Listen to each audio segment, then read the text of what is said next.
অভিষেক বন্দ্যোপাধ্যায়ের সম্ভাব্য বীরভূম সফর ঘিরে বোলপুর জেলা তৃণমূলের কোর কমিটির বৈঠক শুরু।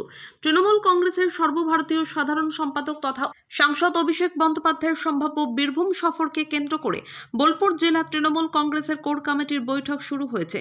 শনিবার বোলপুরে জেলা তৃণমূলের দলীয় কার্যালয়ে এই বৈঠকের আয়োজন করা হয়েছে। দলীয় সূত্রে জানা গিয়েছে, সম্ভাব্য আগামী 4 জানুয়ারি অভিষেক বন্দ্যোপাধ্যায় বীরভূম সফরে আসতে পারেন। সেই সফরকে সফল করতে জেলার সাংগঠনিক প্রস্তুতি, সম্ভাব্য কর্মসূচি, জনসভা এবং দলীয় বৈঠকের রূপরেখা নিয়ে আলোচনা চলছে কোর কমিটির এই বৈঠকে।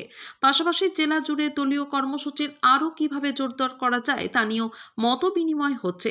এই বৈঠকে উপস্থিত রয়েছেন কোর কমিটির আহ্বায়ক অনুব্রত মণ্ডল, বীরভূম জেলা পরিষদের সভাধিপতি কাজল শেখ, মন্ত্রী চন্দ্রনাথ সিনহা, বিধানসভার ডেপুটি স্পিকার আশিস বন্দ্যোপাধ্যায়, বিধায়ক অভিজিৎ সিনহা, সাংসদ অসিত মাল, কোর কমিটির সদস্য রবি মুর্মু এবং বিধায়ক বিকাশ রায়চৌধুরী। তবে এই গুরুত্বপূর্ণ কোর কমিটির বৈঠকে অনুপস্থিত রয়েছেন কোর কমিটির অন্যতম সদস্য সুদীপ্ত ঘোষ এবং কোর কমিটির সদস্য তথা সাংসদ শতাব্দী রায়। তাদের অনুপস্থিত নিয়ে দলীয় স্তরে কোনো আনুষ্ঠানিক প্রতিক্রিয়া মেলেনি। দলীয় নেতৃত্বের দাবি, এই বৈঠকের মধ্য দিয়ে অভিষেক বন্দ্যোপাধ্যায়ের সম্ভাব্য সফরকে কেন্দ্র করে বীরভূম জেলা তৃণমূল কংগ্রেসের সাংগঠনিক প্রস্তুতি আরও জোরদার হবে।